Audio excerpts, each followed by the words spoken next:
Hello friends, welcome back to craft and cookies. ഞാനിന്ന് വന്നിരിക്കുന്ന ഒരു ഡൽഗോണ പുഡിംഗ് റെസിപ്പി ആയിട്ടാണ്. വളരെ പെട്ടെന്ന് ഉണ്ടാക്കിയെടുക്കാവുന്ന ഒരു റെസിപ്പിയാണിത്. സോ നമുക്ക് എങ്ങനെയാണ് ഇതുണ്ടാക്കുന്നതെന്ന് നോക്കാം.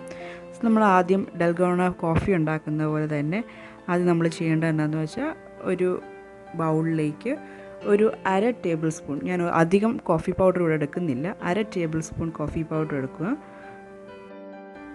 ഇതിലേക്ക് ഒരു 2 ടേബിൾ സ്പൂൺ പഞ്ചസാരയും ഒരു 2 ടേബിൾ സ്പൂൺ ഇളം ചൂടുവെള്ളവും കൂടെ ചേർത്ത് നന്നായിട്ടൊന്ന് ബീറ്റ് ചെയ്തെടുക്കുന്നുണ്ട്.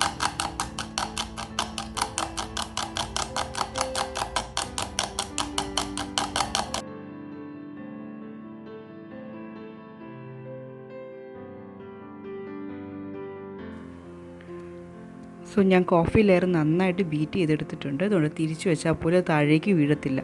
അത്രയ്ക്ക് കറക്റ്റ് കൺസിസ്റ്റൻസിയിൽ നമ്മളിത് ബീറ്റ് ചെയ്തെടുക്കണം. ഇനി നമുക്ക് അടുത്ത ലെയർ പ്രിപ്പയർ ചെയ്യാം. അതിന് വേണ്ടിയിട്ട് ഞാൻ 2 കപ്പ് പാലാണ് എടുത്തിരിക്കുന്നത്. ഈ 2 കപ്പ് പാലിലേക്ക് ഒരു 2 ടേബിൾ സ്പൂൺ കോൺഫ്ലോർ ഒരു 1/4 ഗ്ലാസ് വെള്ളത്തിൽ കലക്കിയത് ചേർക്കുന്നുണ്ട്. കോൺഫ്ലോർ കലക്കാൻ എടുക്കുന്ന വെള്ളം സാധാരണ വെള്ളമാണ്, പച്ചവെള്ളം എടുത്തിരിക്കുന്നത്. ഇനി ഇതിലേക്ക് ഒരു 4 ടേബിൾ സ്പൂൺ പഞ്ചസാരയും കൂടി ചേർത്ത് കൊടുക്കുന്നുണ്ട്. ഇതെല്ലാം ഒന്ന് നന്നായിട്ട് മിക്സ് ചെയ്തതിന് ശേഷം നമുക്കിത് ഗ്യാസിൽ വെച്ച് നന്നായിട്ടൊന്ന് തിക്കാക്കി എടുക്കണം.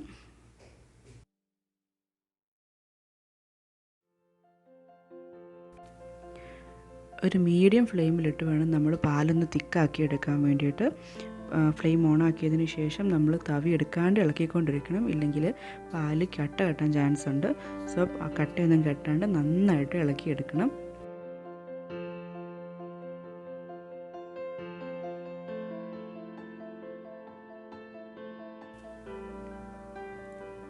പാല് നന്നായിട്ട് കുറുകി വരാൻ തുടങ്ങിയിട്ടുണ്ട്.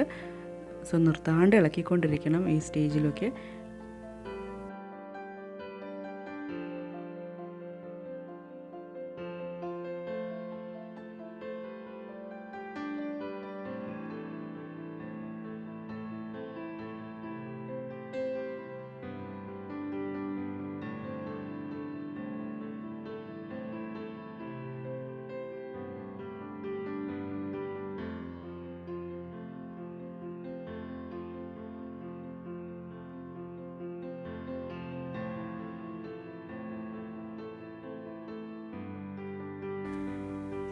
ഇനി ഇത് നമുക്കൊരു സെർവിങ് ബൗളിലേക്ക് മാറ്റാം.